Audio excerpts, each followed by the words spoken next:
പ്രോട്ടീൻ്റെ കലവറയായ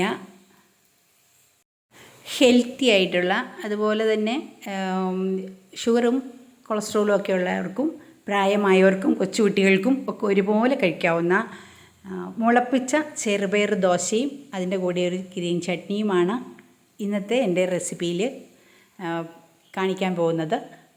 ഞാൻ സൂസീസ് വേൾഡിൻ്റെ പുതിയൊരു വീഡിയോയിലേക്ക് എല്ലാവർക്കും സ്വാഗതം. നിങ്ങളെല്ലാവരും ഇത് ഡിന്നറായിട്ടോ ബ്രേക്ക്ഫാസ്റ്റായിട്ടോ ഒക്കെ കഴിക്കാവുന്നതാണ്. അതുണ്ടാക്കി കഴിച്ചു നോക്കുക.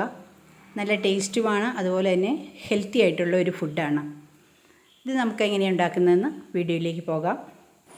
നമുക്ക് തലേദിവസം രാത്രിയിൽ തന്നെ ഒരു ചെറിയ കപ്പ് ചെറുപയർ കഴുകി വെള്ളത്തിലിട്ടിട്ട് നമുക്ക് മൂടി വെക്കാം. പിറ്റേ ദിവസം രാവിലെ നേരത്തെ എഴുന്നേൽക്കുന്ന സമയത്ത് തന്നെ ഇത് വെള്ളം ഊറ്റി ഒരു അരിപ്പയിലേക്ക് അരിച്ച് നമുക്ക് മൂടി വെക്കാം.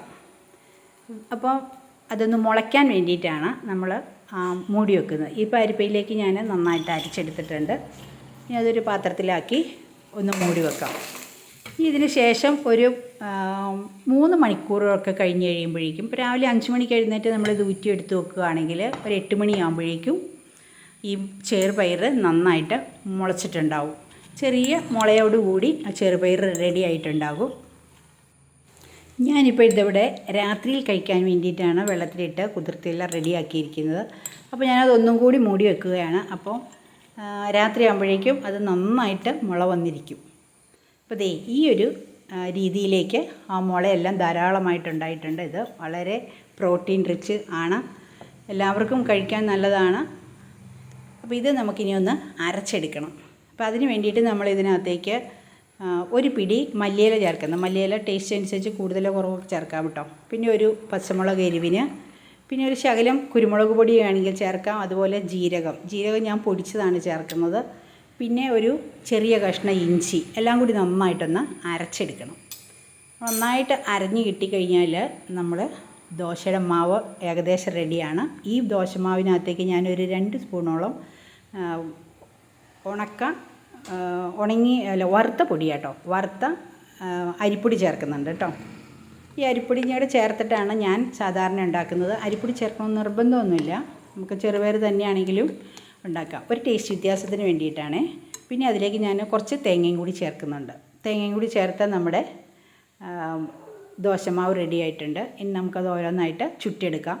കുറച്ചധികം വെള്ളം ചേർത്തിട്ടാണെങ്കിൽ നമുക്ക് നൈസായിട്ട് നല്ല ക്രിസ്പി ആയിട്ടുള്ള ദോശയായിട്ടും ചുട്ടെടുക്കാം കേട്ടോ. അത് നമ്മുടെ ഇഷ്ടം അനുസരിച്ചാണ്.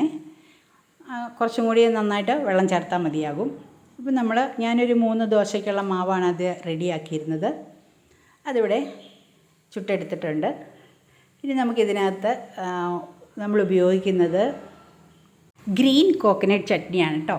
നമുക്ക് ഇഷ്ടമുള്ള ഏത് കറി വേണമെങ്കിലും നമുക്ക് ഉപയോഗിച്ചത് കഴിക്കാവുന്നതാണ്. ഞാനൊരു ഗ്രീൻ കോക്കനട്ട് ചട്നി ഉണ്ടായിരുന്നു. പിന്നെ അതിൻ്റെ കൂട്ടത്തിൽ നമുക്ക് ചിക്കൻ കറിയും കൂടി ഉണ്ടായിരുന്നു. അപ്പോൾ അതും കൂടി കൂട്ടിയിട്ട് നമ്മൾ കഴിക്കുന്നത്.